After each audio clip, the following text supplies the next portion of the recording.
Assalamualaikum warahmatullahi wabarakatuh. Ya, kita lanjut pertemuan minggu yang lalu tentang perlawanan bangsa Indonesia terhadap penjajah.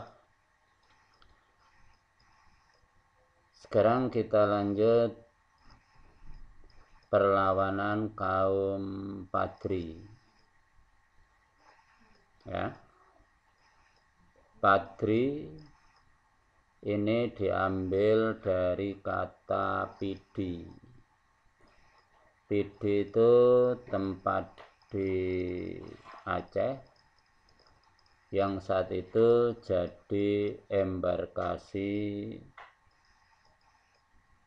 jamaah haji Indonesia ke Tanah Suci, sehingga biasa Aceh disebut Serambi Mekah. Artinya orang-orang yang pernah ke Pidi ini mereka disebut kaum Padri atau kaum ulama, ya.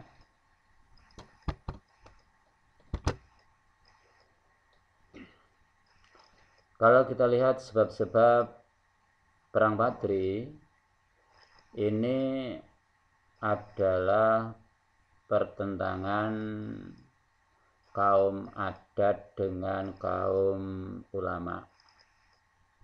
Seperti kita ketahui, kaum adat ingin mempertahankan adat yang sudah lama berjalan di Minangkabau, sedangkan kaum Padri ingin menjalankan syariat Islam yang benar, yang banyak bertentangan dengan adat yang berlaku di Minangkabau. Ya.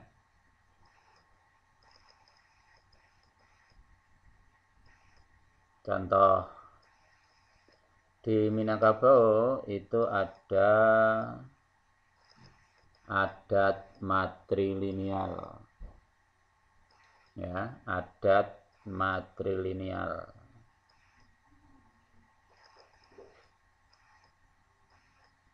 Matri, made, ibu. Jadi di Minangkabau itu berdasar garis keturunan ibu. Dan ini tidak sesuai dengan ajaran Islam. Nah, disitulah kaum Padri ingin meluruskan, ingin menjalankan syariat Islam yang benar. Banyak sekali pertentangan antara kaum adat dengan kaum Padri. Inilah yang nanti menjadikan konflik antar keduanya.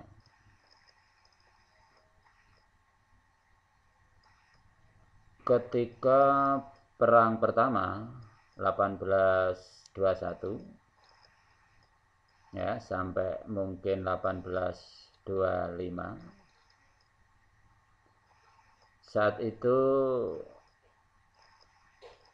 bisa dibilang perang saudara, karena yang berperang adalah kaum adat dengan kaum Padri. Ketika keadaan tidak seimbang, maka kaum adat minta bantuan pada Belanda. Nah, dengan masuknya Belanda di kubu kaum adat, maka perang berubah, tidak lagi perang saudara, melainkan sudah ke perang kolonial. Ya. Apalagi nanti kaum adat bersatu dengan kaum Padri melawan Belanda. Itu sudah 100% namanya perang kolonial. Artinya Belanda perang menghadapi rakyat Minangkabau bertujuan untuk menjajahnya.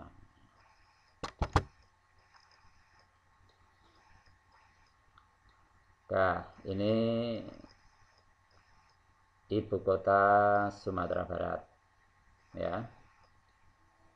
Wilayah Sumatera Barat tempat berlangsungnya Perang Padri. Nah, Belanda mengibarkan benderanya di sana. Mulailah Belanda yang diajak kaum adat untuk membantunya, maka Belanda merasa bisa menjajah daerah tersebut, ya. Jadi ini periode pertama, ya. Jadi pada periode pertama ini dengan terlibatnya Belanda, sekali lagi ini namanya perang kolonial, ya. Saat itulah rakyat Minangkabau melawan Belanda. Nah, ketika Belanda tahun 1825 menghadapi Diponegoro, maka perang berubah, ya. Belanda mengadakan perjanjian Padang yang isinya Belanda dan rakyat Minangkabau tidak akan saling menyerang. Waktu itu dimanfaatkan oleh Belanda untuk menghadapi Diponegoro.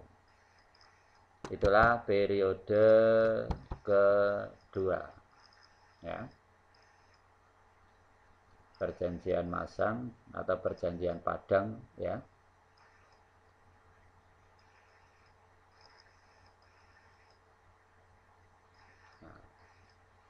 Ya, jadi Belanda bisa fokus menghadapi Pangeran Diponegoro.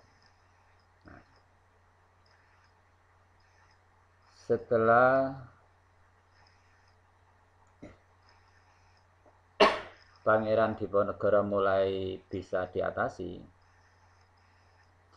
maka nanti Belanda melaksanakan mengadu domba,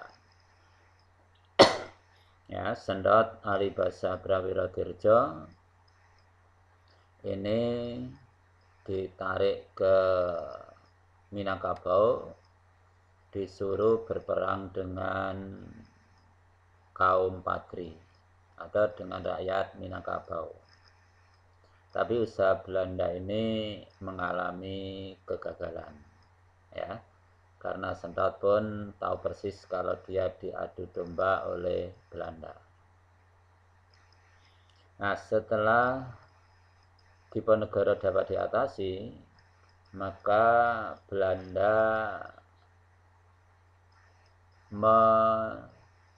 meniadakan perjanjian Padang, ya. Dengan menanggalkan perjanjian Padang, maka Belanda fokus untuk mengadakan perlawanan terhadap rakyat Minangkabau, ya. Inilah masa-masa terakhir terjadi perang kolonial antara rakyat Minangkabau dengan pihak Belanda, ya. Dan saat itu Belanda, ya, berhasil menangkap Pangeran atau Imam Bonjol, ya. Ya, akhirnya kaum Padri dapat dikalahkan.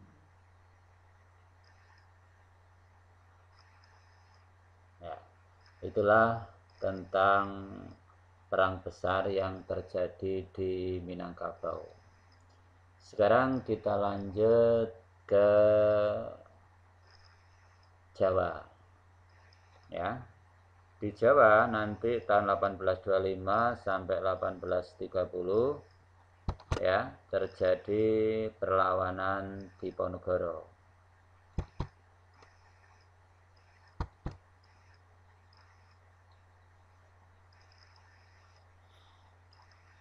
Nah, kalau kita lihat sebab-sebab perang Diponegoro ini sebetulnya cukup banyak. Katakanlah urusan kaum ulama yang tidak senang, contohnya Kiai Mojo nanti ikut pasukan Diponegoro karena Belanda melaksanakan budaya Eropa ke Keraton atau Kesultanan Yogyakarta. Jadi budaya Eropa itu misalnya minum-minuman keras dan seterusnya ini. Sehingga Kiai Mojo ingin melawan Belanda. Maka dari itu dia minta atau dia mengikuti ada di pihak Diponegoro. Mangkubumi sebagai seorang bangsawan juga merasa tertekan oleh pihak Belanda karena Belanda melaksanakan penarikan pajak dalam jumlah yang tidak sedikit. Jadi macam-macam pajak yang ditekankan, yang diwajibkan pada masyarakat Jogja itu sangat banyak sekali. Demikian juga di pihak pemuda, yaitu Sendat Alibasa Prawirodirjo, ini juga ikut di pihak Diponegoro karena tidak senang pada tindakan Belanda. Adapun sebagai sebab utama, ya, meletusnya perang Diponegoro ini atau sebagai kasus bellinya, sebab utama itu adalah tindakan Belanda yang mau membawa jalan yang melewati makam leluhur Diponegoro di Tegalrejo. Ya, inilah yang nanti jadi sebab utama. Jadi Belanda sengaja membuat jalan yang melewati makam leluhur Diponegoro. Diponegoro merasa terhina. Akhirnya meletuslah perang Diponegoro. Diponegoro nanti kekuatannya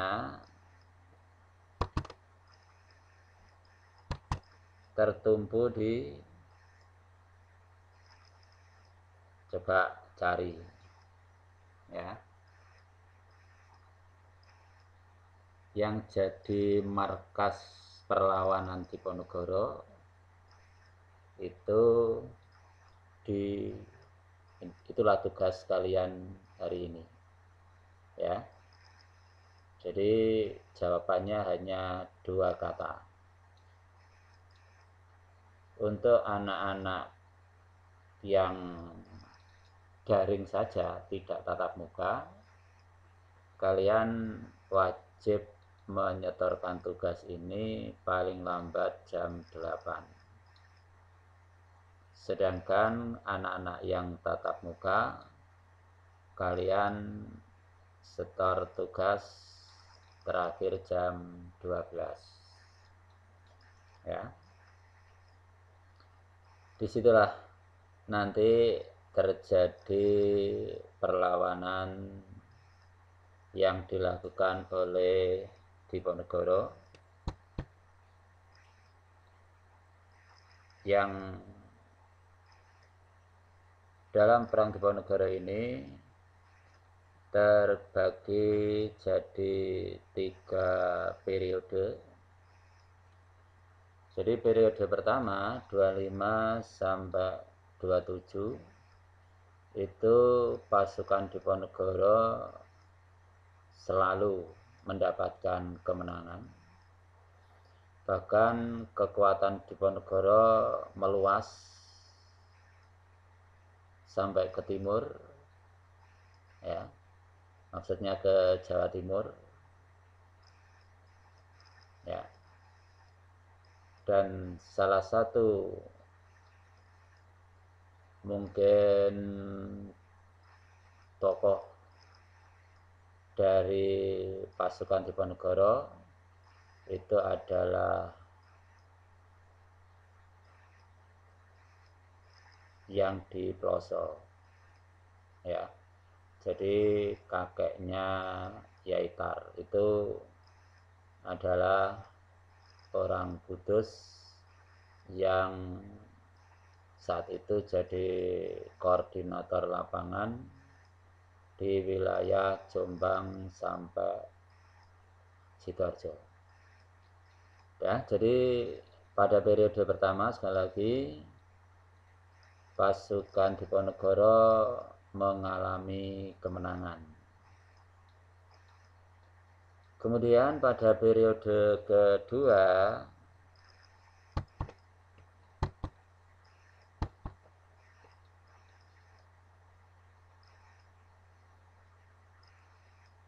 nanti mulailah pasukan Diponegoro sedikit demi sedikit semakin terdesak, apalagi Belanda melaksanakan taktik untuk menjepit kekuatan Diponegoro.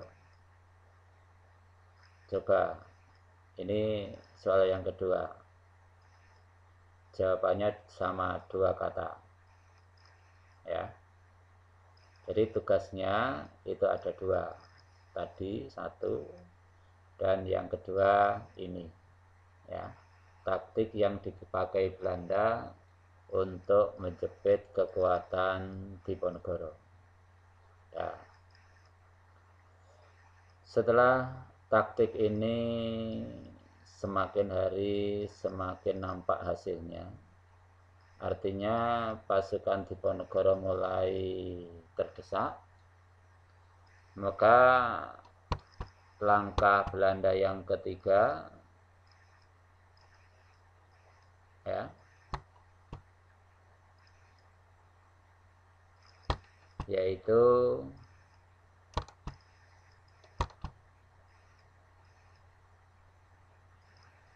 mengadakan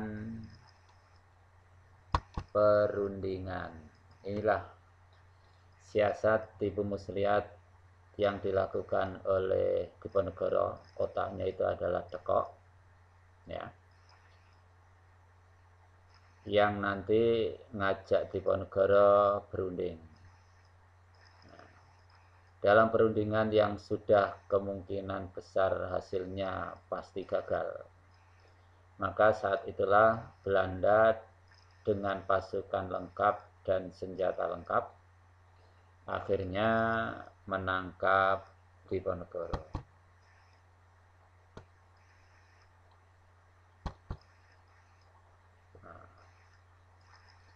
Akhirnya Diponegoro diasingkan ke Makassar. Ini tempat pengasingan Diponegoro. Dah. Sekarang kita lanjut mungkin yang terakhir, yaitu Perang Aceh.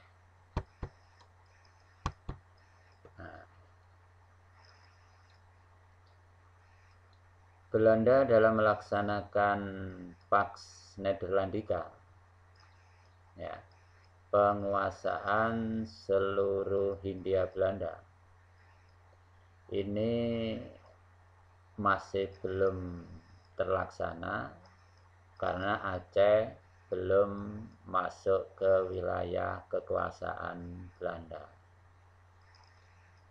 Nah, sekarang kita lihat Aceh, statusnya. Barangkali kalian masih ingat tahun 1824 itu ada Traktat London yang menyebut status Aceh sebagai daerah penyangga.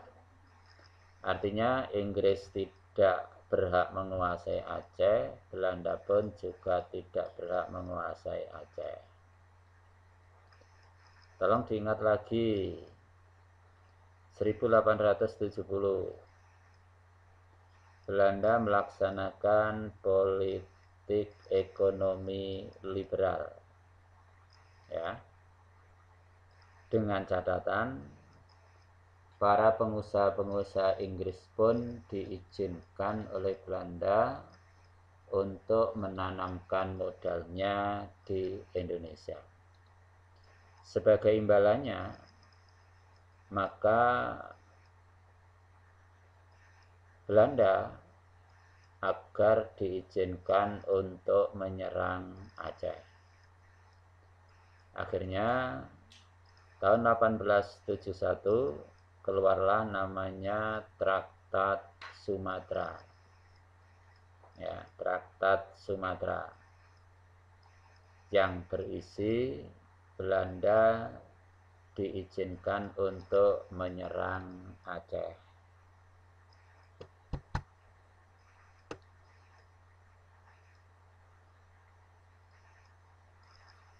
Ya, jadi inilah wilayah Aceh yang sangat strategis, apalagi setelah 1869 terusan Suez dibuka. Kalian bisa membayangkan terusan Suez itu yang membelah benua Afrika dengan benua Asia, yang menghubungkan Laut Merah dengan Laut Tengah. Dengan adanya terusan Suez, maka pelayaran dari Eropa ke timur jauh, ayo masih ingat kalian istilah timur jauh, timur dekat, timur tengah, ya. Ke timur jauh artinya ke negara-negara di sebelah timur Eropa yang jauh. Ini dengan dibukanya terusan Suez jadi dekat. Kalau jarak tempuhnya dekat, maka semakin banyak bangsa Eropa ke timur jauh atau ke Indonesia.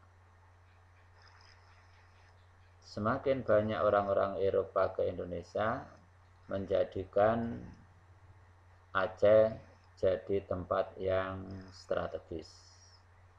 Atas dasar itulah Belanda sangat berkeinginan untuk menguasai Aceh. Dan Inggris mengizinkan tadi, yaitu dikeluarkannya Traktat Sumatera. Sebenarnya rakyat Aceh pun sudah siap menghadapi Belanda dengan cara mengirimkan utusan, ada yang ke Turki atau negara-negara Islam sana untuk minta bantuan. Tapi sayang utusan-utusan tersebut malah berbelok menuju ke konsulat Belanda di Riyadh. Jadi menemui Belanda bahwa rakyat Aceh siap untuk berperang. Nah, inilah pengkhianat-pengkhianat bangsa ini. Sudah artinya Belanda tahu kalau Aceh siap berperang.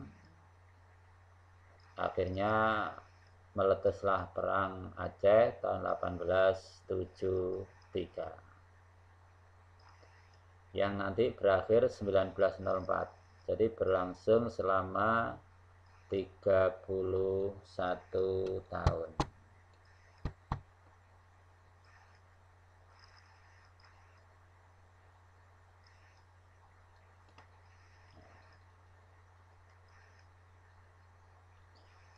Aceh sekali lagi betul-betul siap berperang. Ya, ini terlihat dari serangan Belanda. Ya, ini di awal mengalami kegagalan. Itu menunjukkan Aceh betul-betul siap berperang. Ya.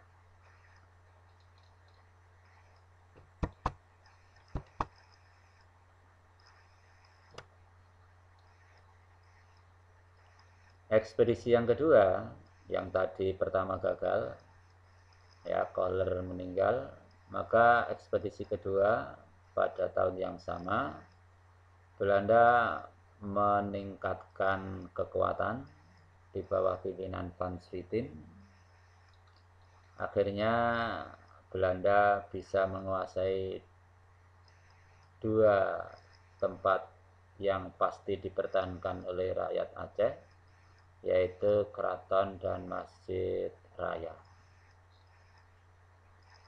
Nah, sejak saat itu pusat kekuatan jatuh ke tangan Belanda.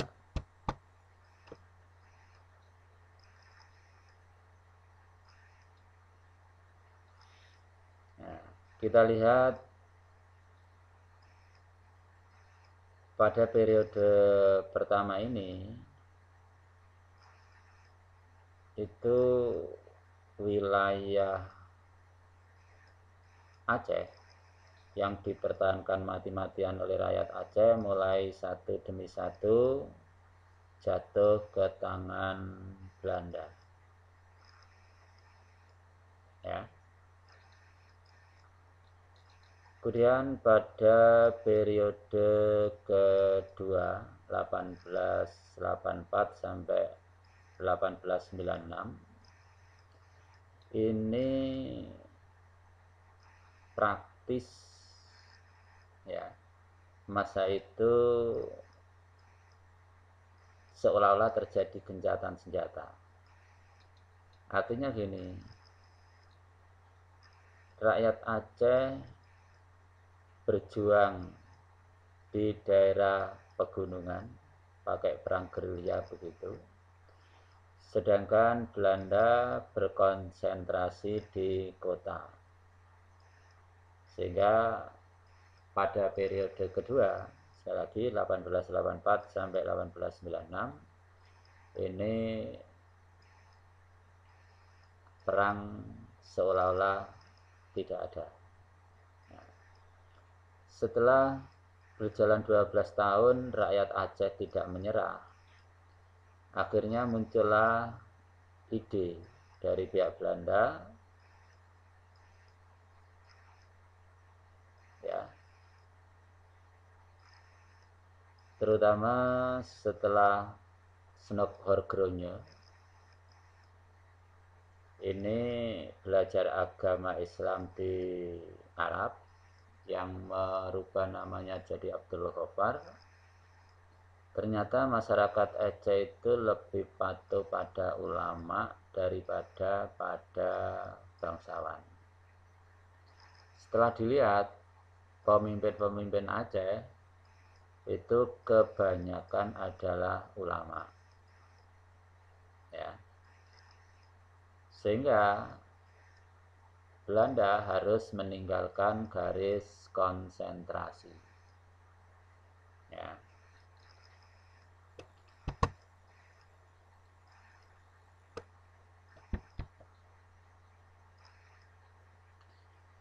Nah,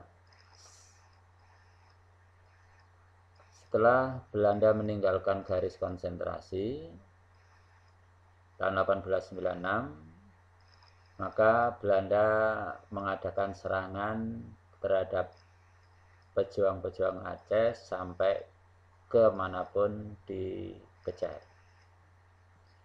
Nah, hasilnya nampak, ya, di tahun 1899 Teuku Umar akhirnya menyerah dan perjuangan dilanjut oleh istrinya yaitu Cut Nyatin. yang nanti dibantu mungkin oleh Panglima Polem dan seterusnya. Akhirnya benar-benar Aceh dapat dikalahkan di tahun 1904, ditandai dengan pelakat pendek. Dah, itulah pertemuan kita kali ini. Jangan lupa ya tugasnya ya di posting ke saya. Untuk yang murni daring jam 8 harus sudah kumpul, sedangkan yang tatap muka jam 12. Saya kira cukup sekian. Wassalamualaikum warahmatullahi wabarakatuh.